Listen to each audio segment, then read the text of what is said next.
Hello, welcome back to Odious for the 6th episode of the podcast. I just want to take a second to apologise for the lack of episode last week, the week before. I am hitting some snags at the moment, I'm not going to lie, when it comes to sorting out my recording schedule and also my recording space. At the moment, I am literally making these episodes out of my bedroom cupboard, no word of a lie, so it's a bit of a challenge coordinating it, but I should be back up on a regular schedule soon. I also have a few other things to mention. So first of all, we have new music and a new logo, if you have noticed, which I hope you like, but I'm not changing it again. So if you don't, I'm really sorry, but you're just going to have to cope. I'm also going to be changing the upload time from 5 PM to 8 AM every Monday. So that way it's out for anyone to listen to before they commute or whatever. Okay, now that's out of the way, let's just get down to the business of the episode. Today we will be discussing a case that is one of the most infamous miscarriages of justice in Welsh history. That's the tragic murder of Lynette White and the wrongful convictions of the Cardiff Three.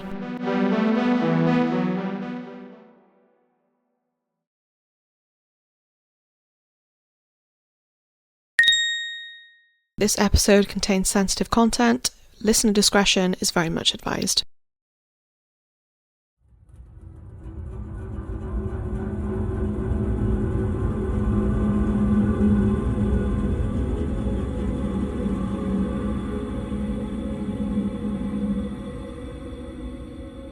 This case exposed deeply ingrained problems within South Wales Police and laid bare issues of race, class and prejudice in the 1980s and 90s Cardiff, and also the wider UK. Before we get into any specifics, I really just want to take a moment to mention the BBC documentary series called A Killing in Tiger Bay. The series goes through some archive footage, but the most important part of the series is that it includes testimony from the wrongly accused and also of those closest to Lynette. The series also includes the original interview tapes from the police investigations, which have gone down in history as one of the most corrupt in the UK. Part 1. Setting the scene. Cardiff and Tiger Bay in the 1980s. The events of today's episode took place in 1988 in an area known as Butetown or Tiger Bay, which is a district located near Cardiff's docks. Tiger Bay has a rich history, but it was also a place that bore the brunt of economic deprivation, neglect and social exclusion. Nowadays, Tiger Bay is referred to as Cardiff Bay and is a far cry from its rundown, dodgy reputation held in the mid to late 20th century.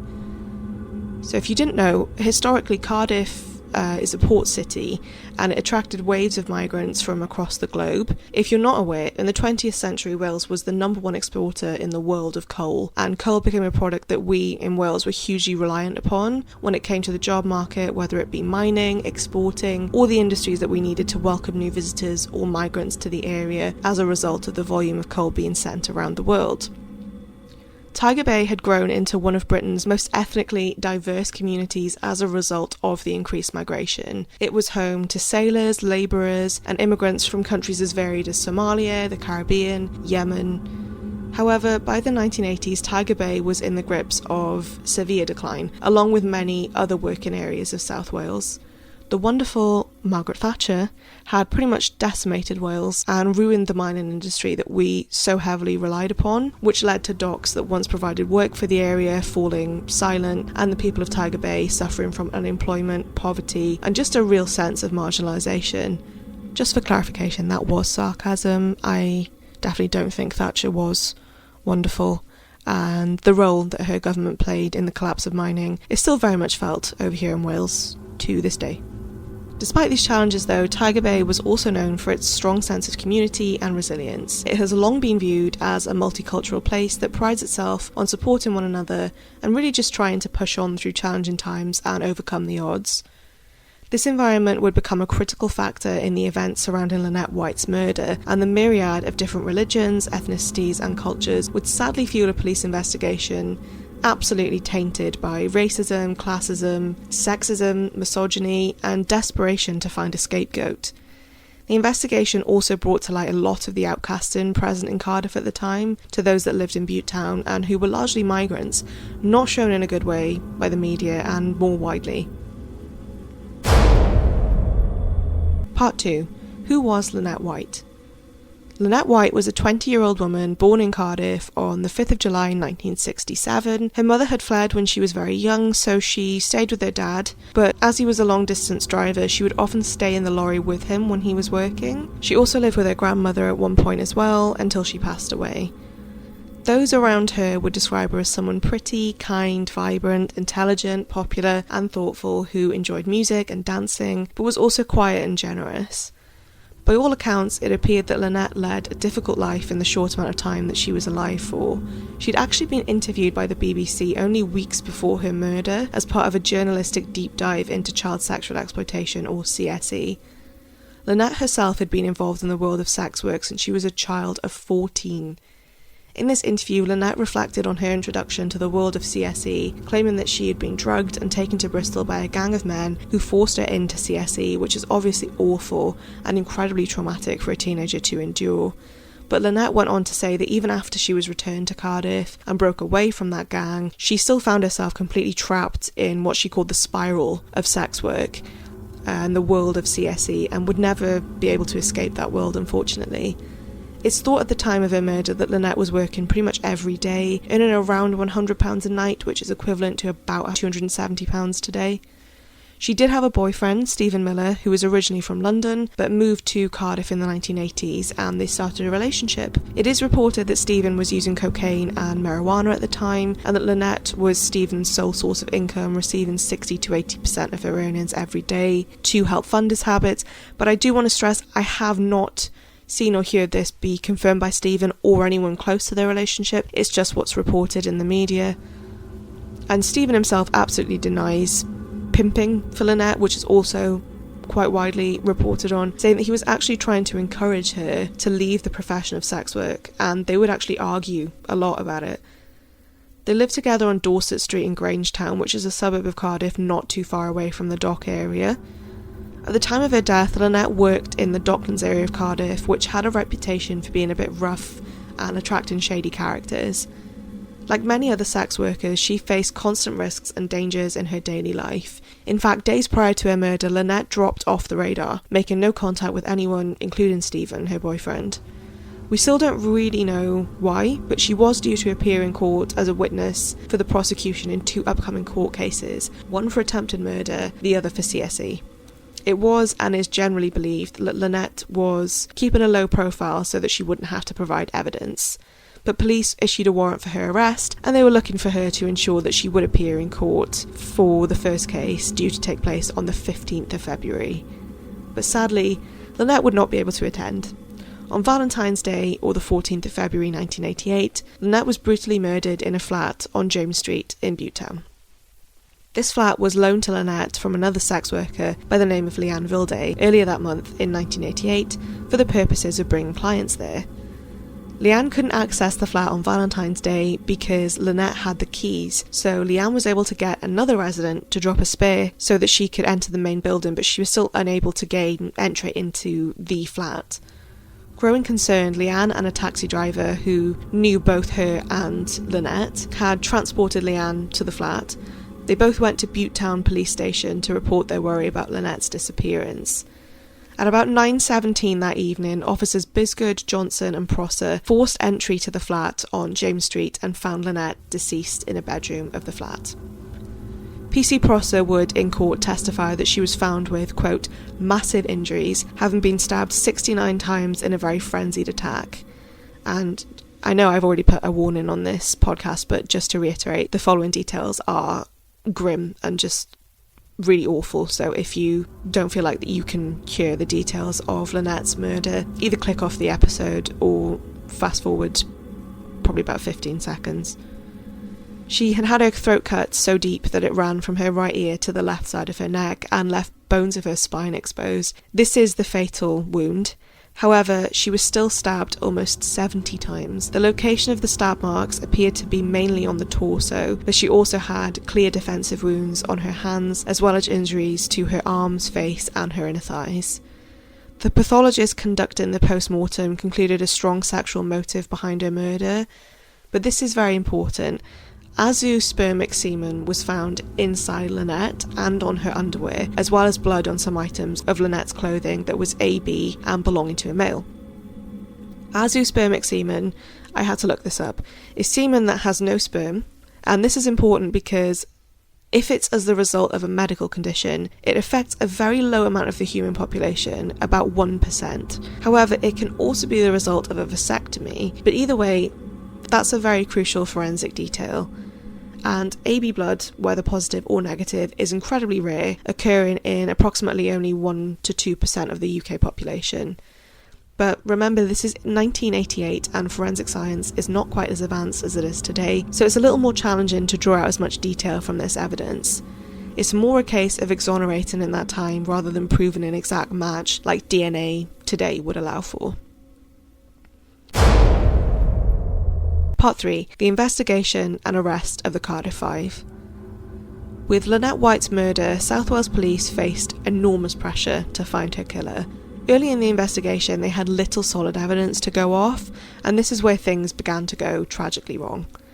Initially, authorities believed the likely perpetrator was a punter, that's a customer of sexual services, as did the wider community of Butetown because of Lynette's occupation, but also the location of her murder being known as a hotspot where sex work would take place. Unfortunately, at the time, abuse from punters towards sex workers was not uncommon at all, and it did seem like authorities didn't really sympathise with any victim of these crimes because the attitude was very much victim blaming. It was sort of, well, what did she expect?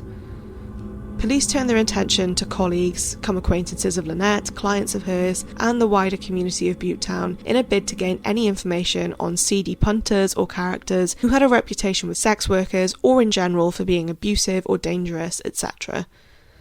But the community's relationship with police was not particularly trusting for obvious reasons.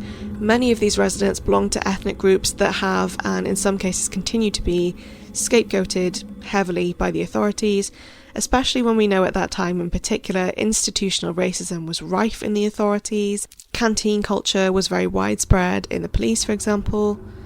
Canteen culture is a term used in sociology/criminology, drawn from work published by ethnographic researcher Simon Holdaway in 1980. It refers to the culture in professions like policing, whereby employees would engage in discriminative talk with one another in places like canteens, which is away from the official business being conducted, whilst the institution overall would officially decry attitudes and culture like that. Two acquaintances of Lynette, Leanne Vilday, who had loaned the flat to her, and Angela Pasila, would mark a real turning point in the investigation. Both denied having any knowledge of Lynette's whereabouts or potential suspects. Police actually took Leanne to a hypnotherapist, but nothing was able to be recovered from her memory here either. As, unfortunately, in over 90% of cases of violence against women, the perpetrator is known to the victim, authorities did question Stephen Miller heavily.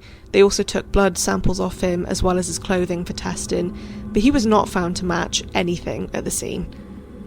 The case would appear on Crime Watch a few weeks after Lynette was discovered, and there was some hope when Barbara Leith, an eyewitness, came forward to report seeing a man trying to hide his hand in his coat, looking exhausted and distressed, but white and very pale, with blood over his clothing and crying shortly after the time Lynette was killed. More eyewitnesses also came forward reporting seeing a man with blood on his hands, looking very distressed, outside the door of the flat Lynette was found in. He had dark brown hair and was white. So that's several separate accounts that report a very similar looking man, covered in blood, acting suspiciously, sobbing. It seems fairly clean cut to focus the profile on someone that matches that description, correct? Apparently not.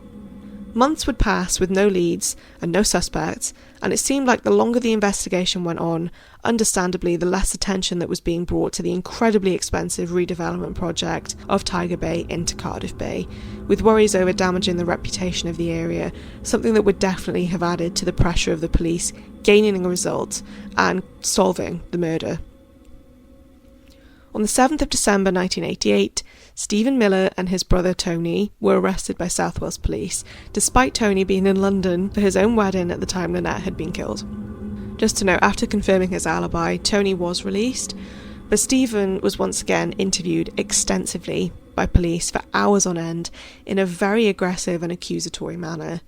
You may remember me telling you that two acquaintances of Lynette, Leanne and Angela, flat out denied any knowledge or involvement in Lynette's case earlier, but between then and the 7th of December 1988, They both had written statements claiming that they saw 5 black men killing Lynette and that Leanne and Angela themselves had been forced to take part in the murder. Another eyewitness had also claimed seeing a black male around the area at the time of Lynette's death. In the days following Stephen's arrest, South Wales Police arrested 4 more men, those named by Leanne and Angela in their statements, and these included cousins Ronald and John Actie, Yusuf Abdullahi and Tony Paris. John Actie was known to South Wales Police for some prior offences following the death of his father, which he says acted as a catalyst for becoming involved with crime and kind of going off the rails a bit, I guess. Tony Paris was also known to police as a shoplifter, occasionally selling some of his stolen goods to the girls working the streets. Ronnie Actie had been in trouble with the police a few times, but again all for fairly low-level petty crimes, and Yusuf Abdullahi was involved with drug dealing and was known to the police for that, and some prior violence, but he had a good relationship with the girls working, like Lynette. Some of the things said by police on these tapes had zero forensic evidence to back their claims up, and is really awful despite these people, for the most part, remaining calm and helpful, especially considering their situation of being brought in with no real evidence. This includes things like, "You're a disgrace to the human race. Why don't you just tell us so that girl, Lynette, can have peace, because she's not at peace, she's down there with a mutilated body and her head hanging off."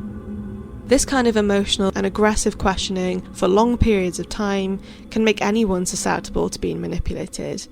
A crucial thing to note is that South Wales Police would use Leanne and Angela's statements in interviews with these 5 men, as well as the new apparent eyewitness testimony to try and elicit a confession. But the really important thing here is that the 2 statements differ in their details and name different people, forcing them to be involved in the murder. For example, Leanne says John Actie, Angela says Tony Paris and Stephen Miller. This is a glaring red flag that these accounts aren't credible, but apparently that didn't matter as authorities went ahead and used them anyway. Police also use leading questions in their interviews, especially with Stephen Miller, but he denies being at the scene over 300 times during an interview. I have said how aggressive the interview tactics were, oftentimes including officers shouting at them, but eventually the officers moved to a more calm mode of questioning and managed to entice a confession of sorts out of Stephen. I think it's important to note, though, that the details Stephen provides tend to be after the officers suggest something. When they're discussing the knife used in the attack, for example, the officer says, "And then, in it goes," and Stephen repeats, "Yeah, in it goes." The officer then says, "into the side," which Stephen repeats again. He doesn't really seem to offer up anything new. It's all been suggested and has sort of become a fact by repetition. At the end of the recording of this interview, Stephen breaks down crying and is obviously exhausted and just sounds so broken.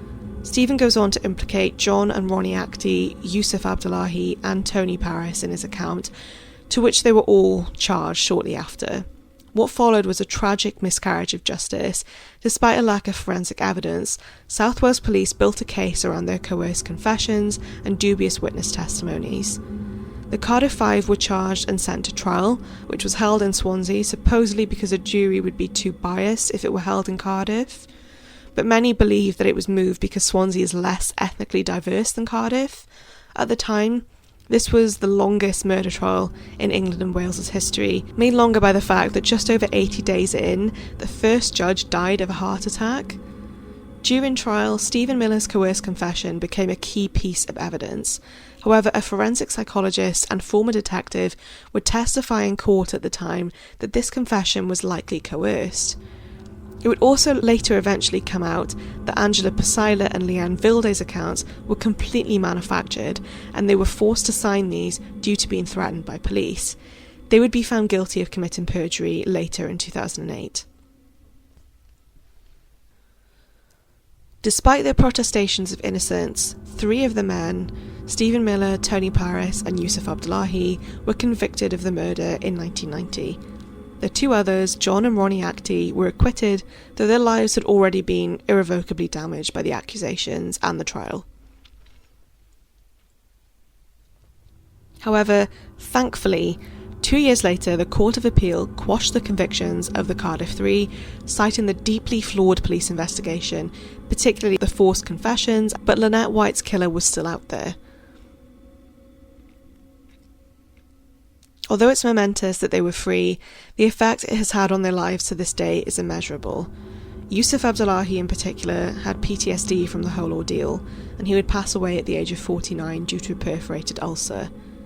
Tony Paris lost his marriage and has become reclusive since leaving prison, and he also passed away at the age of 65.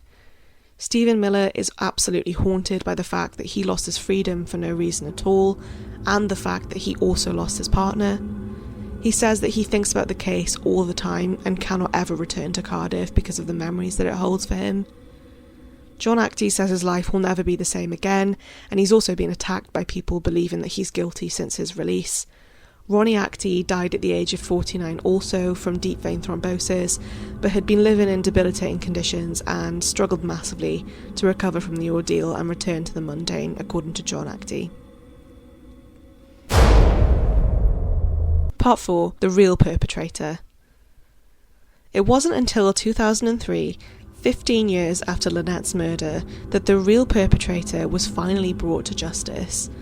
South Wales Police had to reopen the case in 2000 and did actually find specks of blood on a cellophane wrapper of a cigarette packet, as well as on a skirting board, even though that skirting board had been painted over. But the DNA database at that time didn't provide any matches. However, advances in DNA technology mere years after reopening the case led investigators to a man with no prior connection to the original suspects.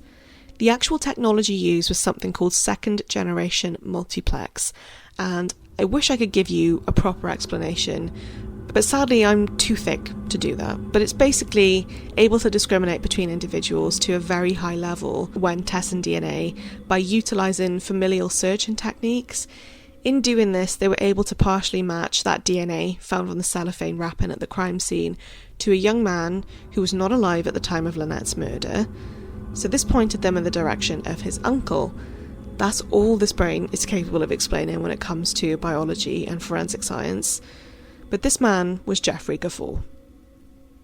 Jeffrey, in 1988, is very pale. Paler than my ginger self, in fact. He's brunette, with quite a gaunt appearance that is a dead ringer for the eyewitness testimony brought forward at the time, and he matched the E-fits produced perfectly.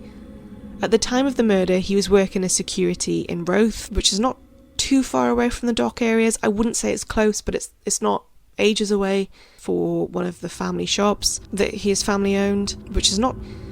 He appeared to be a loner the whole way through his life, reclusive, and only interacting with others in times of absolute necessity. He was arrested and, after attempting suicide, confessed to the murder en route to the hospital. His story goes as follows. Jeffrey had paid Lynette for sex, but changed his mind when they got back to the flat that she was using because of the lack of running water and electricity. Enraged, he demanded his money back, to which Lynette allegedly refused, and he killed her in fury. Of course, Lynette isn't here to defend herself, so take what he claims with a pinch of salt. I personally do find it quite hard to believe that Lynette had her throat cut so deep that bone was visible and had 69 stab wounds, over 30 pounds. To me, that seems like jealousy or something more malicious, maybe even premeditated in my opinion. Gaffour confessed to the killing in court, saying the following, quote, "Just for the record, I did kill Lynette White. I have been waiting for this for 15 years. Whatever happens to me, I deserve it." End quote. And yeah, he does. Not only did he brutally murder a woman, supposedly over a small amount of money, but he also sat back and watched 5 innocent men have their lives ruined over a crime he was guilty of. He was sentenced to life in prison with a minimum tariff of 13 years, so not a whole life order, which is unbelievable to me considering the absolute brutality of this case. The revelation of Gaffour's guilt was a vindication for the wrongly accused men, but it also raised damning questions about the police investigation. How could South Wales Police have gotten it so wrong? The answer, many would argue, lies in a combination of organisational incompetence, institutional racism, and a reckless desire to close a case that was giving the area of Tiger Bay, soon to become Cardiff Bay, and Cardiff as a whole, a bad rep, at any cost. And get this, Jeffrey was transferred to a Cat D prison, which is better known as an open prison, so he's allowed out on day release, and he received a shorter sentence than Tony Paris, Stephen Miller, and Yusuf Abdullahi, despite the fact there is actual, genuine evidence to prove Ghaffur's guilt. So enraging. He has had multiple parole hearings for probation, but he has been denied every time, and I hope that trend continues. Part 5. The media and public reaction. Throughout the investigation and subsequent trials, the media played a significant role in shaping public perception of the Cardiff Five. Many newspapers portrayed the men as guilty from the outset, focusing on their race, socioeconomic backgrounds, in ways that fed into harmful stereotypes. The press sensationalised the confessions, failing to question the validity of the police methods used to obtain them. For years, the narrative around the case was driven by these biased reports. However, as the truth began to emerge, particularly after the convictions were quashed, the media's tone really shifted. Documentaries, news specials, and investigative journalism pieces began to expose the wrongful convictions, painting a picture of a police force that had not only failed to protect its citizens, but had actively contributed to a gross miscarriage of justice. Part 6. The legacy of the case and lessons learned.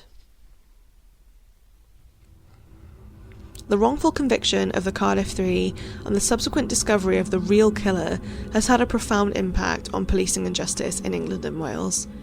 It exposed the severe failings of the South Wales Police, leading to calls for reform and a re-examination of other cases handled by the force. In 2011, several officers involved in the original investigation were put on trial for misconduct and perverting the course of justice. However, not really a surprise, due to procedural errors and a lack of evidence, the trial collapsed, leaving many questions about accountability unresolved, and the officers walked free. Nevertheless, the case prompted changes in how police handle interrogations. The use of videotaped interviews became more widespread, and the standards for evidence collection and suspect treatment were tightened to prevent any future miscarriages of justice. The legacy of Lynette White's case also lives on in the cultural sphere. Several documentaries, including In Killing in Tiger Bay, which again I do highly recommend, it's so good and gives such insight into the case and the failings, have sought to give the voice back to the wrongly accused men and also to Lynette White herself, ensuring that their stories are not forgotten. The case remains a stark reminder of how prejudice and systemic failures can conspire to deny justice to the innocent. Conclusion. Lynette White's murder was a horrific tragedy, and the failure of South Wales Police to properly investigate the case made it a complete miscarriage of justice as well. It is a case that forces us to confront the uncomfortable topics and the truths about intersection of race, class, and justice in a country where we are often told these issues do not exist in. Although Jeffrey Ghaffur was finally brought to justice, although the extent to justice is very much questionable, the damage done to the lives of Lynette White, Stephen Miller, Tony Paris, Yusuf Abdullahi, John Actie and Ronnie Actie can never be undone. We can only hope that by continuing to tell their stories, we hold systems accountable and fight for the kind of justice that was denied to Lynette and the Cardiff Five for so many years. Because at the end of the day, Lynette's murder was a brutal tragedy, and she should be remembered for the great person that she was. But there are 6 victims in this case altogether, and I don't believe that acknowledging that and mourning the fact that they wasted years of their lives behind bars takes away from the loss of Lynette's life in this case.